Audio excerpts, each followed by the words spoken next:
ختامه مسك. تلاوة قرآنية مباركة يقع علينا فضيلة العالم القرآني والمقيم بجزيرة السعادة فضيلة القارئ الشيخ سعيد ناصر عثمان.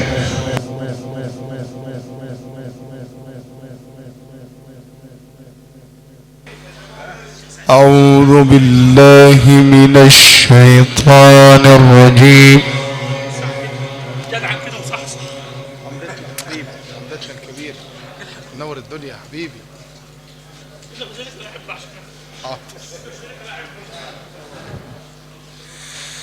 بسم الله الرحمن الرحيم.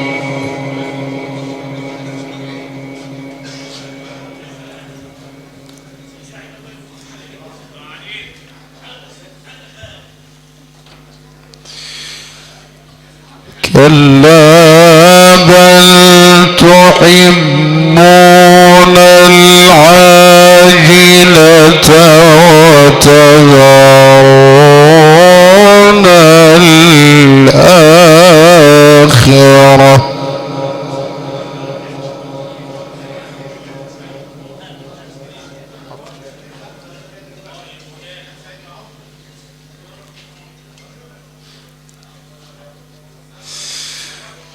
وجوه يومئذ ناظرة إلى ربها ناظرة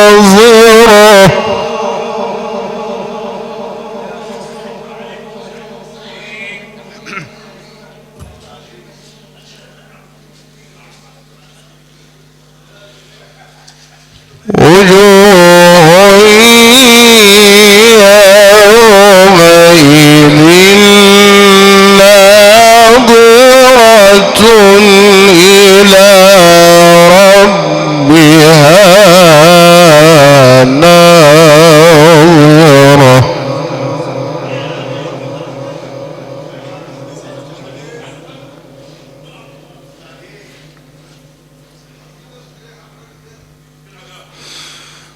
ووجوه يومئذ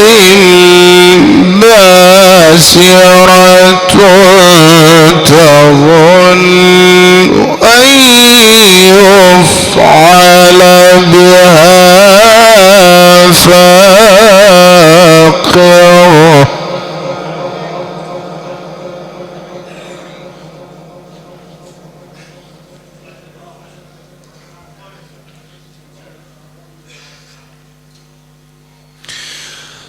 كلا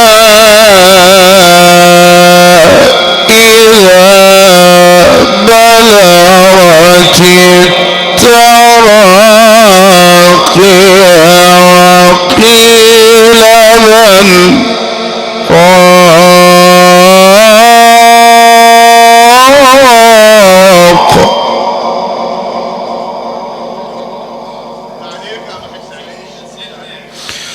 وظن أنه الفراق والتفت الساق بالساق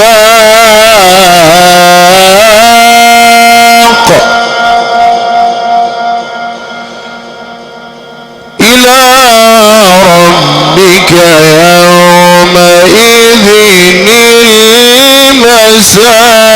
المساق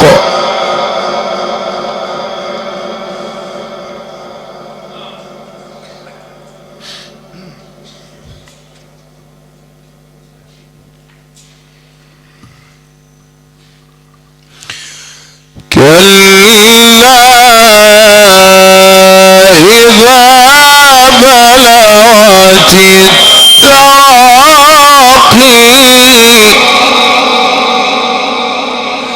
وقيل من راق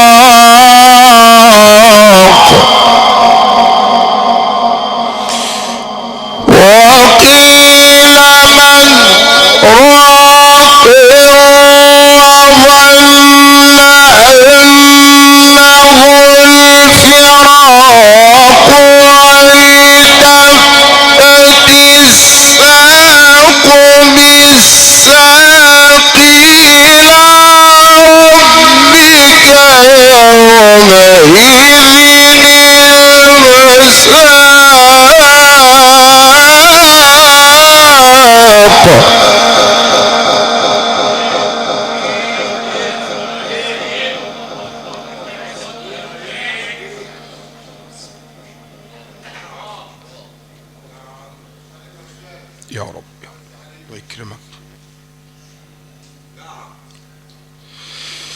كلا إذا بلغت التراقي وقيل من راق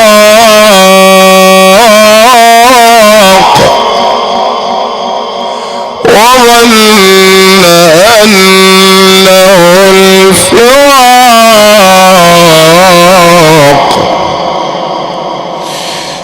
وقيل من راق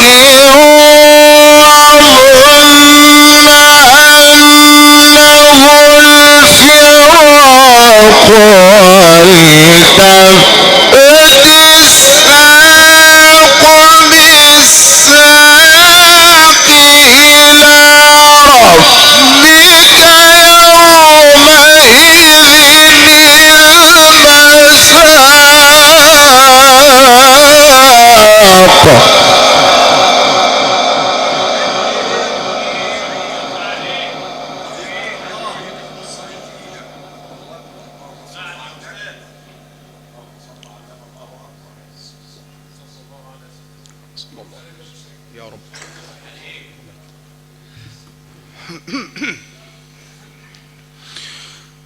فلا صدق ولا صلى ولكن كذب وتولى ثم ذهب إلى أهله يتمطى أولى لك فأولى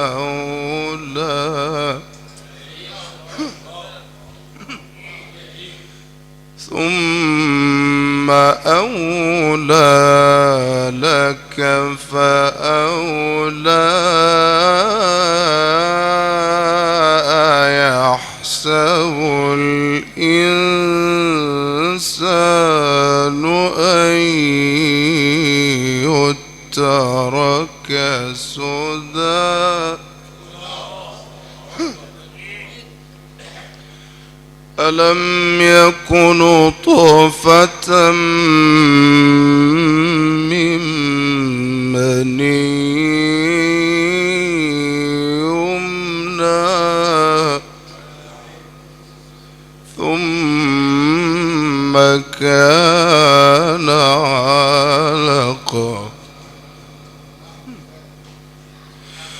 ثم كان علقة فخلق فسوى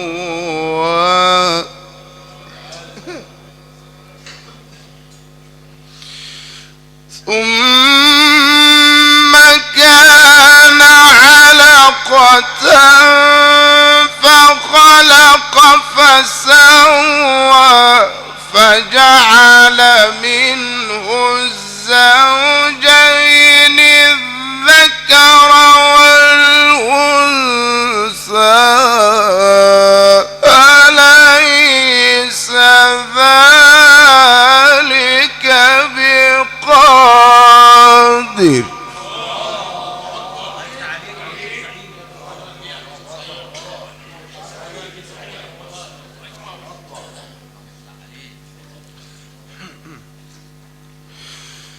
أيحسب الإنسان أن يترك سدى أيحسب الإنسان أن يترك سدى ألم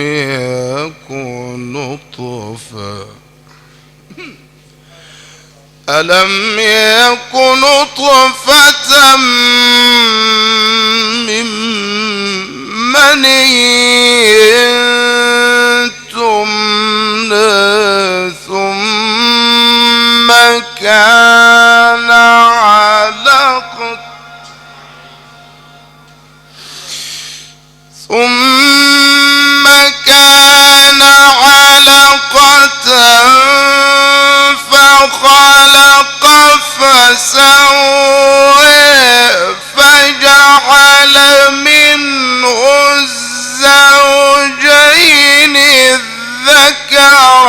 والأنثى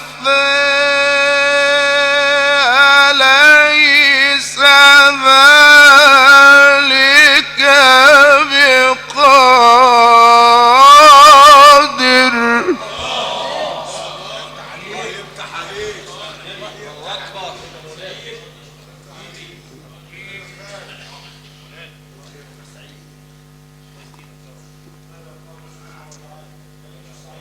يا رب. صلى على النبي. تكرم عفوا الحج. أليس ذلك بقادر على أن يحيي الموتى بلى قادر. الله أكبر. بسم الله الرحمن الرحيم.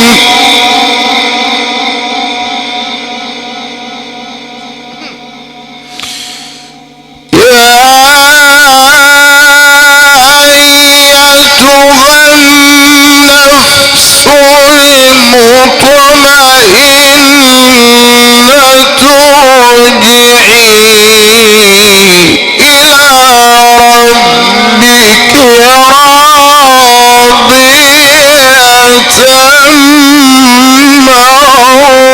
مرضية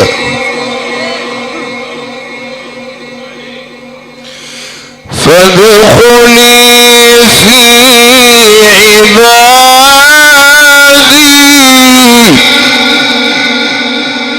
وادخلي جنتي. الله أكبر.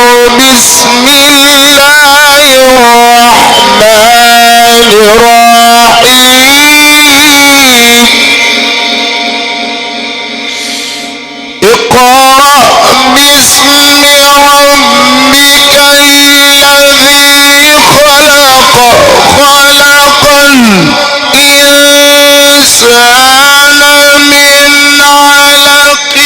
اقرأ وربك الأكرم الذي علم بالقلم. علم الإنسان ما لم يعلم.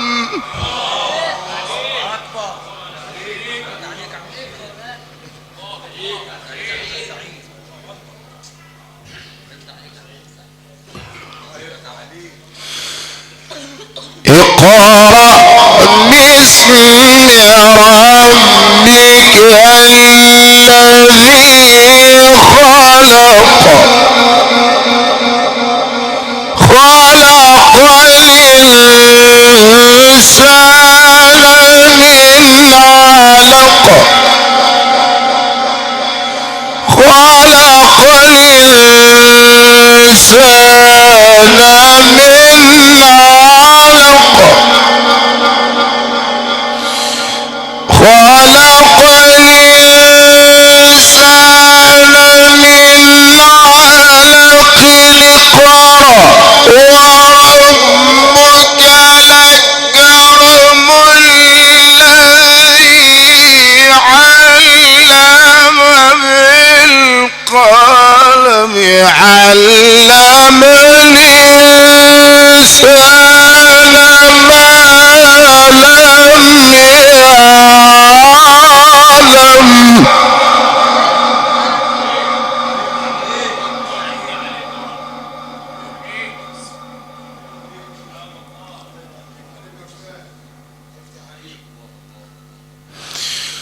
الله أكبر. بسم الله الرحمن الرحيم. الحمد لله رب العالمين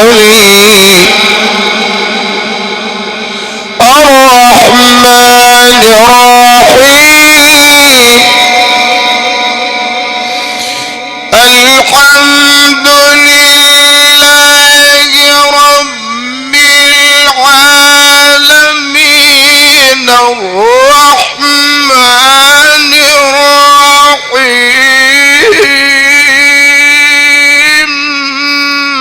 مالك يوم الدين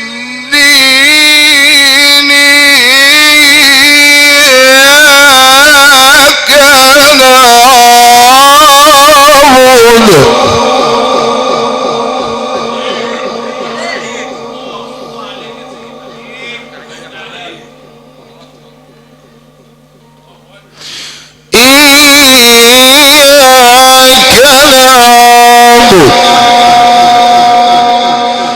إياك نعبد وإياك نستعين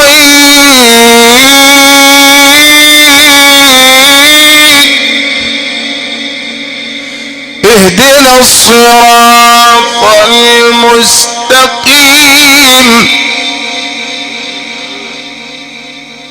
صراط الذين أنعمت عليهم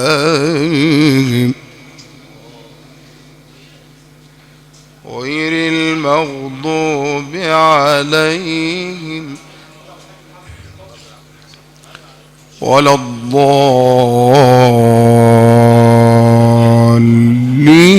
الضالين. بسم الله الرحمن الرحيم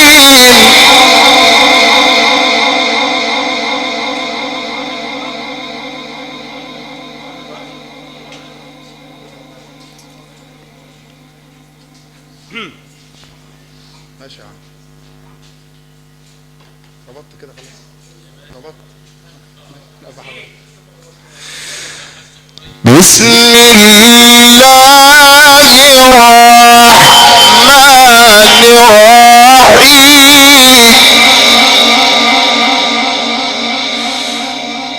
بسم الله الرحمن الرحيم ألف لام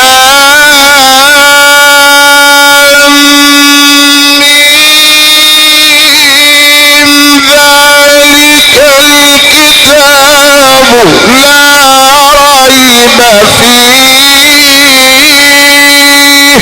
هدى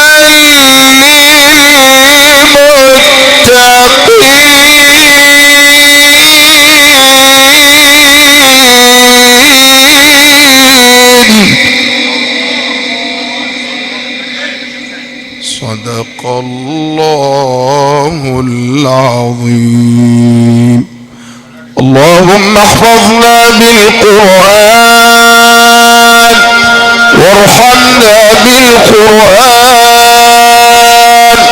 وارفعنا بالقرآن أكرمنا بكرامة القرآن خلقنا بأخلاق القرآن اجعل القرآن حجة لنا لا علينا يا الله. اللهم شفع فينا القرآن. اللهم اجعلنا ممن يقرأ القرآن فيرقى ولا تجعلنا ممن يقرأه فيضل ويشقى يا الله. اهد شبابنا بهداية القرآن واستر بيوتنا بكرامة القرآن واحفظ بلادنا يا ربنا بالقرآن. اللهم احفظ مصرنا ببركة القرآن رد عنها كيد الكائدين وحقد الحاقدين ومكر الماكرين وتدبير المدبرين يا رب العالمين.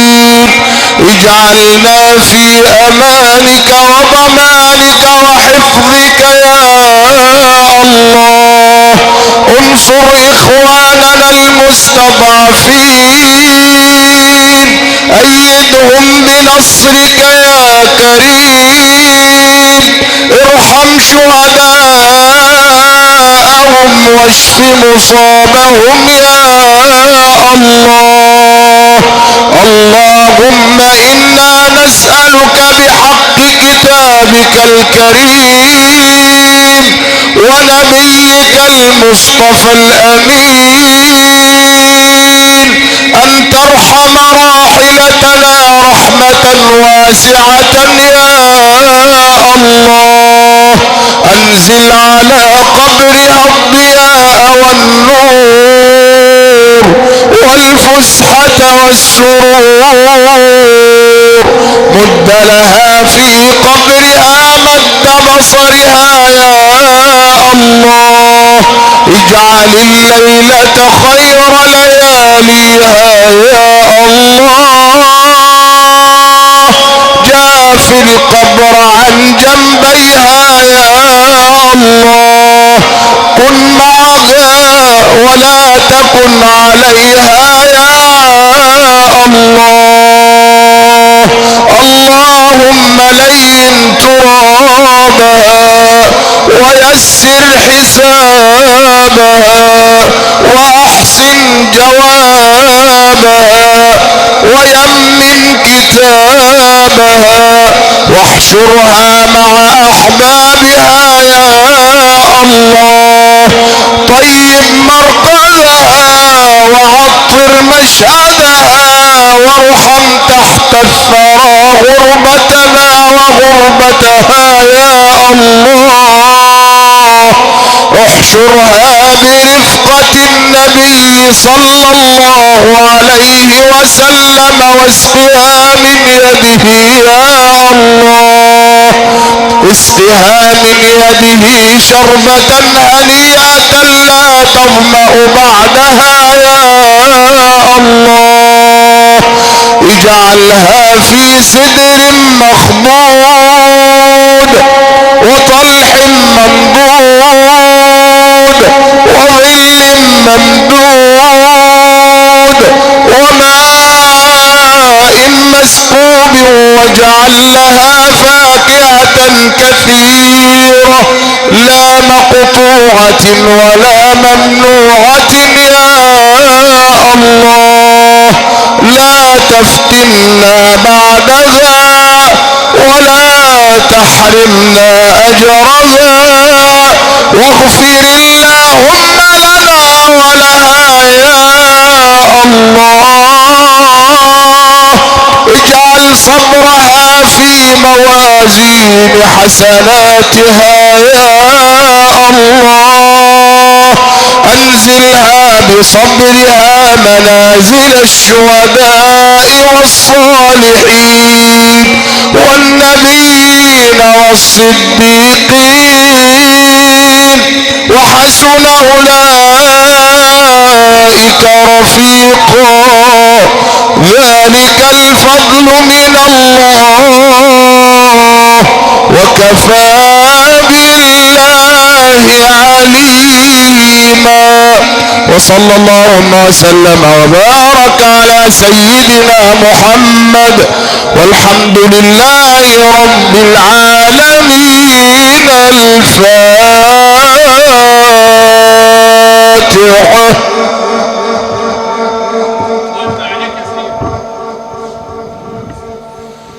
يا أيتها النفس المطمئنة ارجعي إلى ربك راضية مرضية فادخلي في عبادي وادخلي جنتي. بهذه التلاوة القرآنية التي تبعها دعاء إلى المولى تبارك وتعالى والذي أمتعنا به فضيلة القارئ الشيخ سعيد ناصر عثمان والمقيم بجزيرة السعادة مركز الزقازيق، نأتي لختام هذه الليلة القرآنية التكريمية والتي أقيمت إكراما وإعزازا وترحما على روح الراحلة الكريمة نقلنا لحضراتكم هذه الليلة القرآنية عبر آسير إذاعتنا العاملة ومكبرات الصوت المتميزة والأنوار الفضية لصاحبها الحاج صبحي أبو مهدي وأولاده والمقيم من شاص البصل، شاكرين لمن أقام الصرادق المقام بالخارج مخازن فراشة المعلم ناجي أبو جليلة والمقيم بهذا البلد الكريم.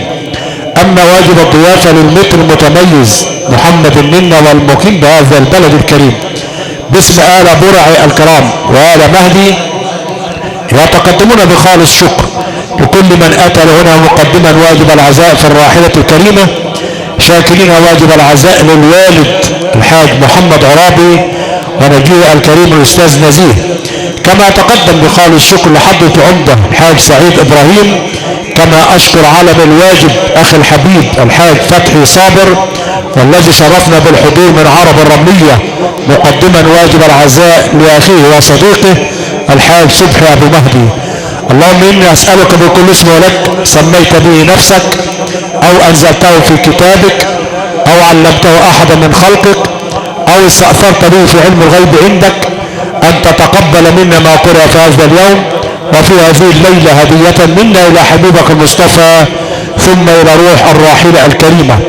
أترك حضراتكم في رعاية الله وأمنه ولا أراكم الله مكروها في دينكم، وكان معكم مقدم البرامج الدينية بالإذاعة المصرية والمقيم بكفر أيوب مركز بلبيس محدثكم كمال الغزالي، والسلام عليكم ورحمة الله وبركاته.